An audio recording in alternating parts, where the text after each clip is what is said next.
Introduction. The sun was just starting to set outside the window of a high-rise office in the city. Inside, Elena sat at her desk. She was 34 years old. She was a successful graphic designer. People paid her a lot of money to make things look beautiful. On the outside, Elena looked like she had everything under control. She wore nice clothes. She had a college degree hanging on her wall. She had a calendar filled with meetings. Then, a small notification popped up on her computer screen. It was an email from a client. It said, "Thanks for the design, Elena. Could we try a different color for the logo? I'm not sure this one works." It was a simple request. It was part of her job. But as Elena read those words, something strange happened. Her heart started to beat very fast. Her hands felt cold and sweaty. Her throat felt tight, like she was trying to swallow a stone. She didn't feel like a 34-year-old professional anymore. She felt small. She felt like she was 7 years old, standing in her kitchen, holding a drawing she had made for her father. In her mind, she could see her father looking down at the drawing. He didn't smile. He just pointed at a crooked line and said, "You can do better than that, Elena. Don't be messy." In that moment at her desk, the office disappeared. The client's email wasn't just an email. It was a sign that she was a failure. It was proof that she wasn't good enough. She felt a deep, sharp fear that she was about to be found out. She felt like a fake. She wanted to hide under her desk and cry. Elena is not alone. You might know exactly how she feels. You might be someone who does everything right. You work hard. You help your friends. You try to make everyone happy. But inside there is a voice that never stops talking. It tells you that you aren't doing enough. It tells you that if you make one mistake, everything will fall apart. Or maybe you feel a sudden wave of anger when someone asks you for a favor. Maybe you feel a deep sadness that you can't explain, even when things are going well. These feelings are not coming from your adult self. They are coming from a part of you that stopped growing a long time ago.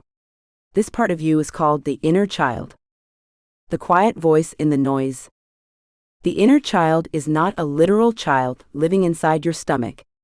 It is a part of your brain that holds onto all your old memories. It holds the times you felt scared, the times you felt lonely, and the times you felt like you had to be perfect to be loved. When we are kids, we learn how to survive. If a parent is angry, we learn to be very quiet. If a parent is distant, we learn to work very hard to get their attention. These are like weeds that grow in the garden of the self. At the time, those weeds helped us. They protected the soil. But now that we are adults, those same weeds are choking the flowers. They are stopping us from being happy. Most people try to fix these feelings by working harder. They think if I just get a better job, I'll feel safe. Or if I find the perfect partner, I'll feel loved. But the inner child doesn't care about your job title. The inner child is still waiting for someone to tell them they are safe right now, exactly as they are. This book is about becoming that person for yourself. It is about a process called reparenting. It means learning how to give yourself the love, the rules, and the safety that you might have missed when you were little. The woman who broke the rules. Long ago, in a city called Zurich, there was a woman named Alice Miller. She was a very smart doctor. She spent her days listening to people talk about their problems. She was trained in all the right ways to help people. At that time, most doctors believed that if a person was unhappy, it was because of something wrong inside the person's own mind. They didn't want to talk about what happened to that person when they were a child. Alice Miller followed the rules for a long time. She was a reluctant pioneer. She didn't want to start a fight with other doctors. She just wanted her patients to get better. But she noticed something.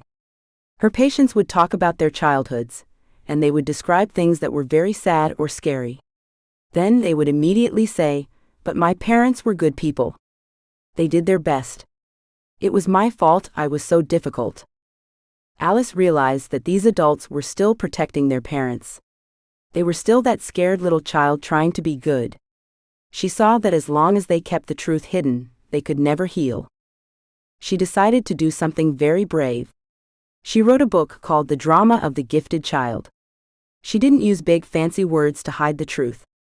She wrote about how children are often forced to hide their real feelings just to stay safe.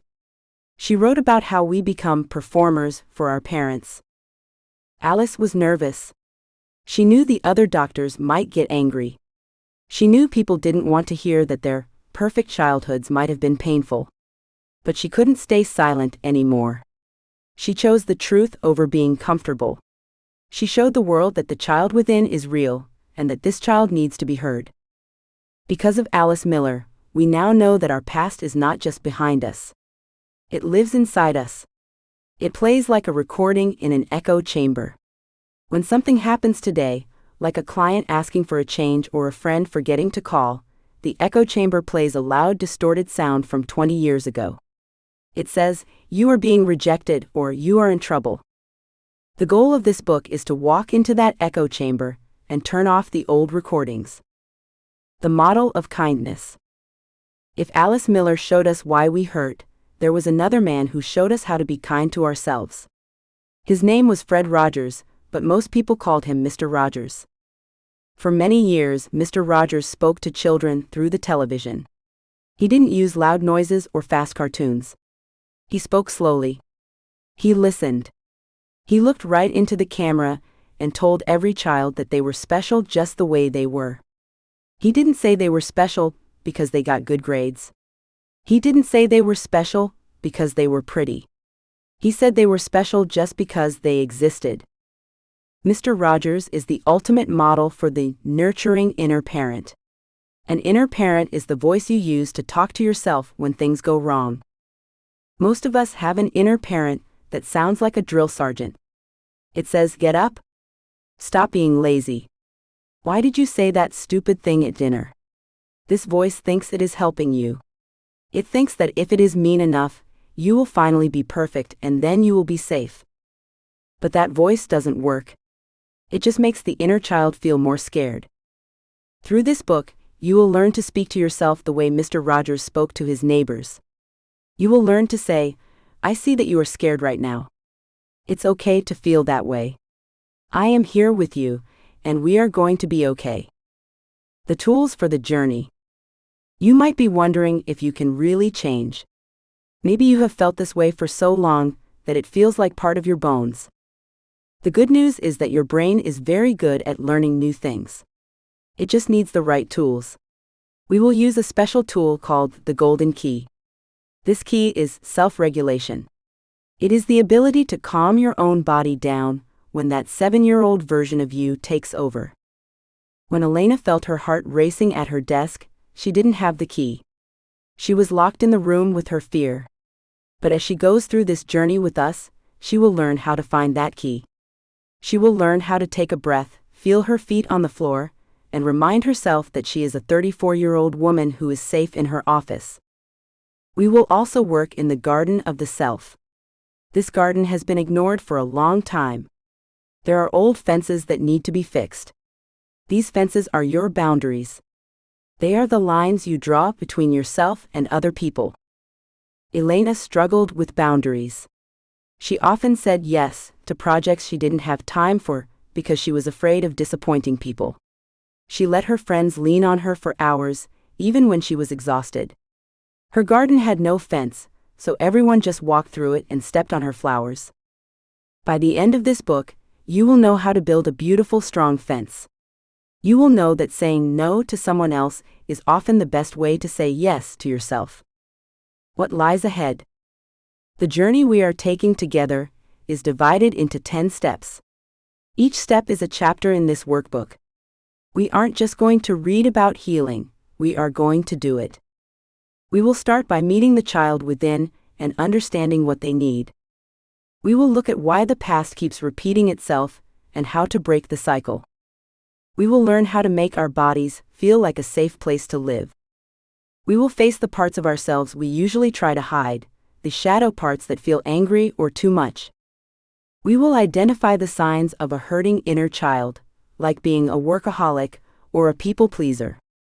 We will build those fences, boundaries to protect our energy. We will learn how to be our own protector, so we don't have to wait for someone else to save us. We will find the golden key to unlock our future and turn old pain into new strength. We will create a daily routine that keeps our inner child feeling loved. Finally, we will learn how to play again. Healing isn't just about stopping the pain. It's about finding the joy you were born with.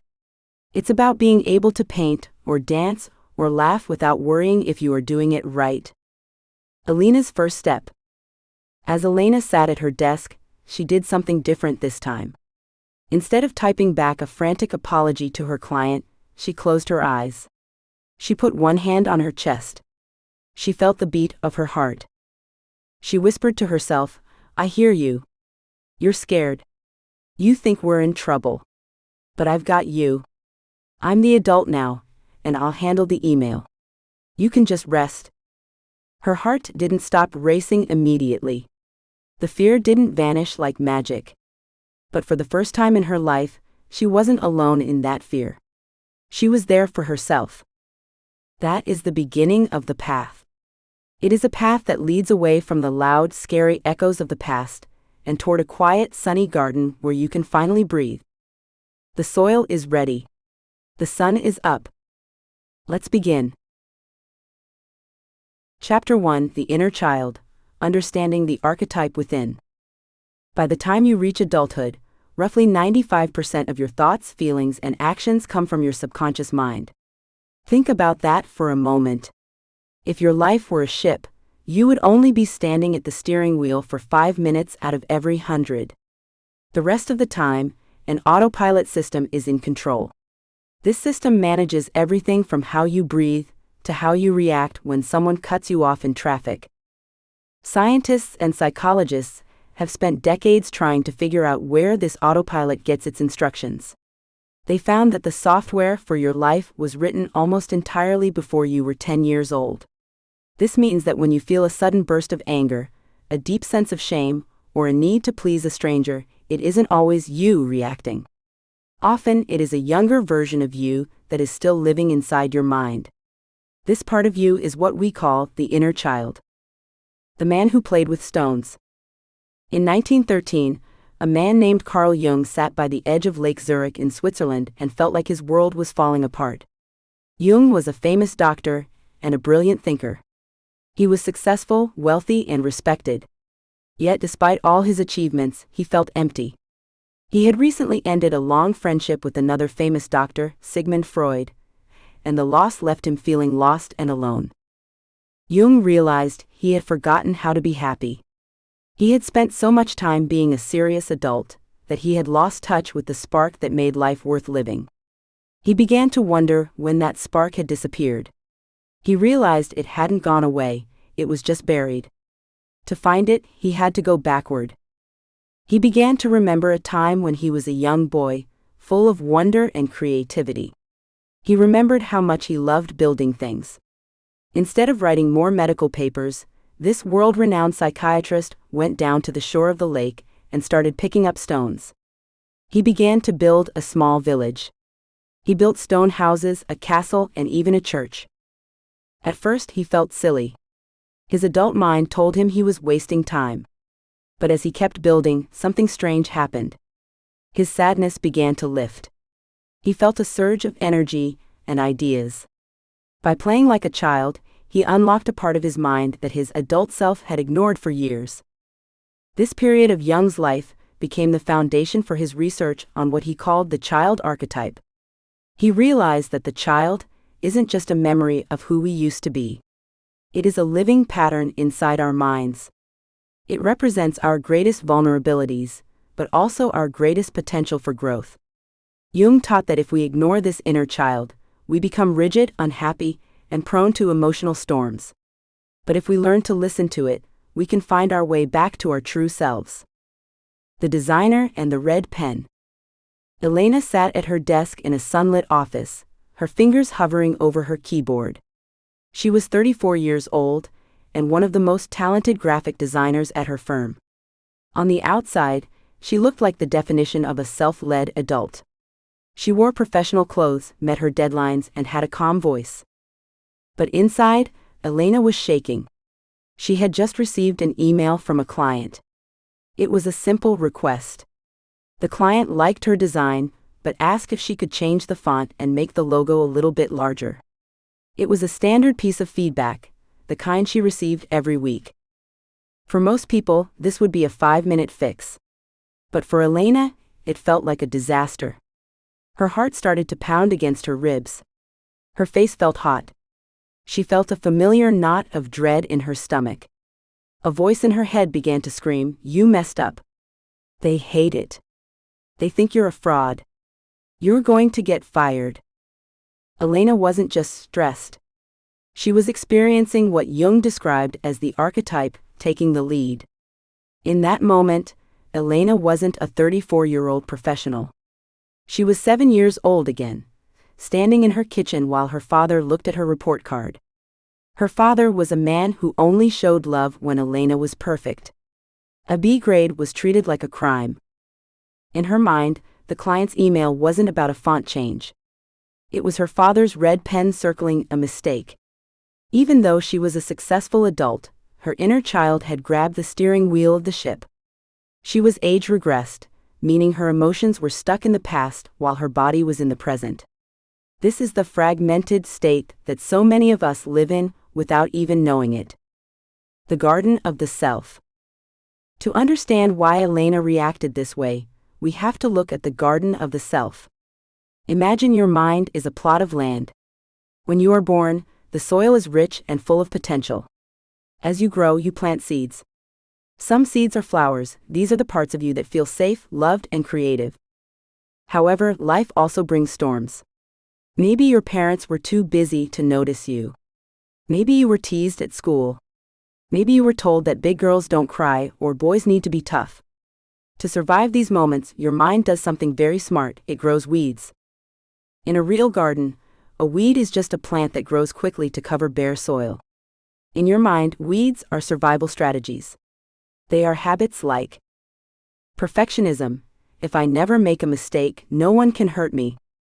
People-pleasing. If everyone likes me, I will be safe. Numbing. If I don't feel anything, the pain can't find me. Hypervigilance. If I watch everyone's face for signs of anger, I can stay ahead of the trouble. When Elena was 7, perfectionism was a very helpful weed. It protected her from her father's disappointment. It kept her safe in a house where love was earned, not given. The problem is that Elena is no longer 7. She is an adult. But those weeds have grown so thick and tall that they are now choking her flowers. Her survival strategies, which once saved her, are now the very things making her miserable. Most of us try to fix ourselves by hacking at the leaves of these weeds. We try to use willpower to stop being anxious or to stop overworking.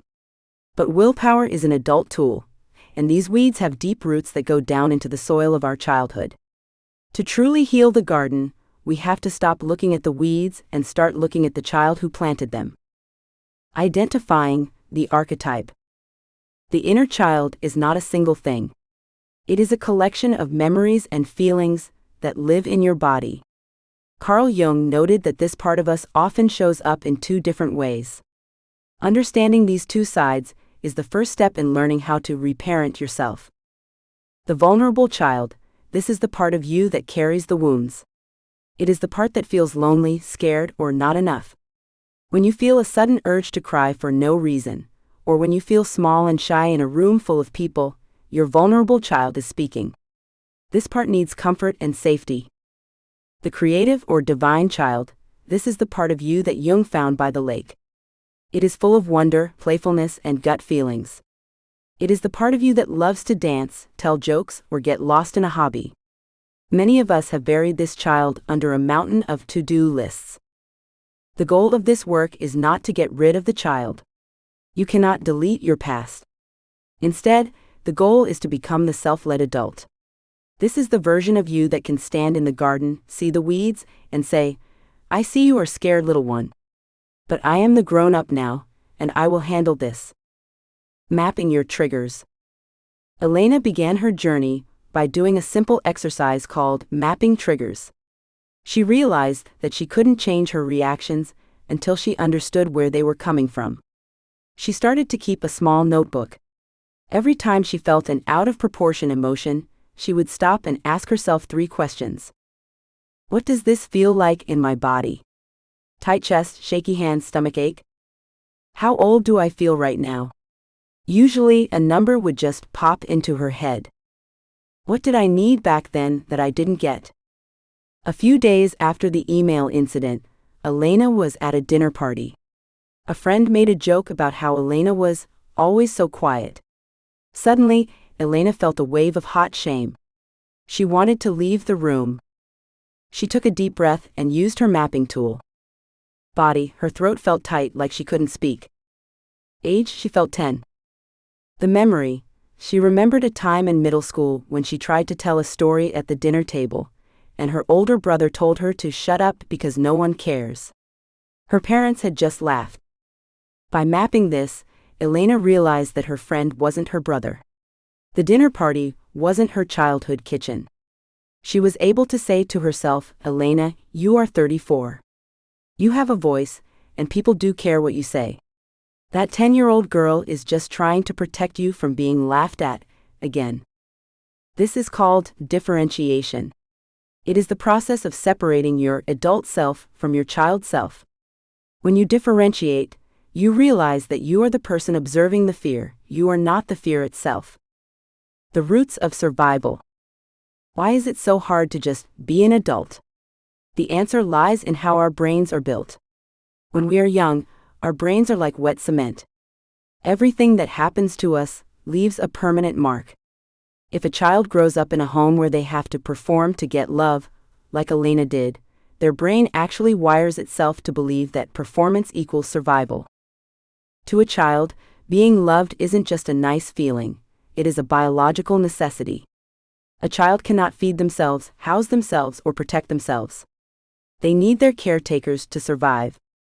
If a caretaker is distant, angry, or inconsistent, the child's brain goes into a state of high alert. This is why your emotional triggers feel so intense. Your brain thinks it is literally fighting for your life. When Elena's client asked for a font change, her adult brain knew it was a small task. But her child brain, the autopilot, saw it as a threat to her survival. If she wasn't perfect, she wouldn't be loved, and if she wasn't loved, she wouldn't be safe. Understanding this takes the shame out of our patterns. You aren't broken or dramatic. You are a person with a very high-quality survival system that is simply out of date. You are using a map of your old neighborhood to try and navigate a new city. The work of reparenting is about drawing a new map. The power of the observer. The most important tool you have in this process is the adult observer. This is the part of your mind that can watch your thoughts without getting swept away by them. Carl Jung believed that the way to heal the child was to create a bridge between the conscious mind, the adult, and the unconscious mind, the child.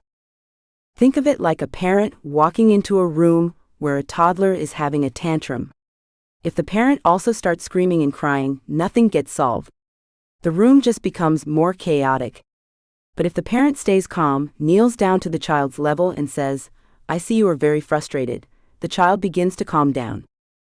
You can do this for yourself. When you feel a weed of perfectionism or anxiety taking over, you can learn to kneel down. You can notice the feeling. I notice there is a lot of fear in my chest right now. You can name the part. This is my achiever part trying to keep me safe. You can offer comfort. It's okay to be scared. I've got this. This might sound strange at first. You might feel like you are talking to yourself. In a way, you are. But you are talking to the part of yourself that has been waiting 20, 30, or 40 years to be heard. Elena's shift. A few weeks after she started mapping her triggers, Elena had another meeting with the same client. This time, the client was actually a bit grumpy. He had had a bad morning and was being blunt and slightly rude about the project's timeline.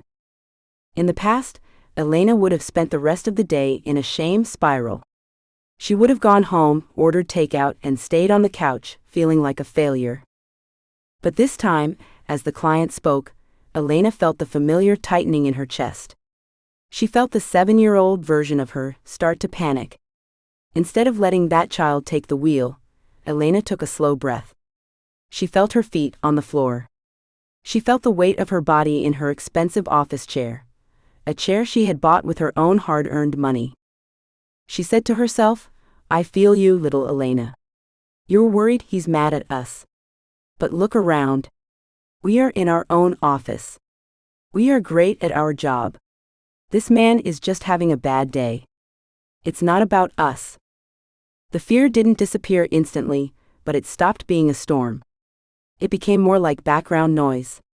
Elena was able to finish the meeting, set a firm boundary about the timeline, and then go for a walk. She was no longer a victim of her past, she was becoming the gardener of her own life. Taking the first step. Healing the inner child is not about fixing your past. You cannot go back in time and change how your parents acted or what happened on the playground. What you can change is your relationship with those memories.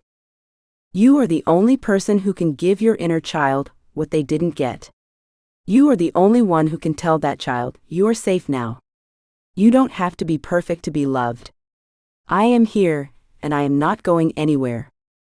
As we move forward, we will look at how these patterns got started and why they are so hard to break. We will look at the echo chamber of the inner critic and learn how to turn down the volume. But for today, your only job is to start noticing. Start noticing when you feel small. Start noticing when you are using a weed to protect yourself. Look at your life not as a series of mistakes, but as a garden that has been doing its best to survive without a gardener. The stones are waiting by the lake. The soil is ready to be turned. You have already taken the most important step by simply being willing to look within. Like Carl Jung, you might find that the very things you thought were childish are actually the keys to your freedom. Morning check-in. Tomorrow morning, before you look at your phone, ask yourself, how does my inner child feel today? Don't judge the answer. Just listen. The age question. The next time you feel a strong emotion, anger, shame, fear, ask yourself, how old do I feel right now? Write the number down. The adult anchor. Find one physical object in your adult life that makes you feel powerful, a watch, a ring, a specific coffee mug, or your car keys. When you feel small, touch that object and remind yourself, I am the adult here. Elena's journey started with a single email and a simple realization. She didn't have to be 7 years old forever. Neither do you. The autopilot has been running the ship for a long time, but your hand is finally on the wheel. It is time to see what this garden can do when it is finally loved. Chapter 2. Why does the past keep playing on repeat? Imagine watching a city from a high-flying helicopter. From this height, the cars look like tiny ants, and the people are just dots moving along the sidewalks. If you watch for long enough, you would start to see something strange. You would see a person walk out of their house, turn left, trip over a cracked piece of sidewalk, and fall. The next day, that same person walks out, turns left, and trips over the exact same crack. By the third or fourth day, you might want to shout down from your helicopter, just turn right. Or look down. But they don't. They keep hitting the same bump, over and over again. This is the view of human life when we step back and look at our patterns. We see a man who keeps picking bosses who treat him poorly. We see a woman who keeps dating people who won't commit. We see a professional who has all the talent in the world, but finds a way to ruin every big chance they get. From the outside, it looks like a glitch in the system. It looks like these people are choosing to be unhappy. But on the ground, inside the hearts of those people, it doesn't feel like a choice. It feels like a mystery. It feels like the world is simply built that way. In a small office in Switzerland during the late 1970s, a woman named Alice Miller sat and listened to these stories. She was a therapist who had spent years following the old rules of psychology.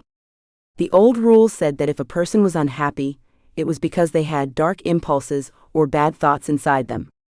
But Alice began to see something different. She looked at her patients, many of whom were very successful, smart, and gifted, and she saw that they were all living in a repeat loop. They were all still trying.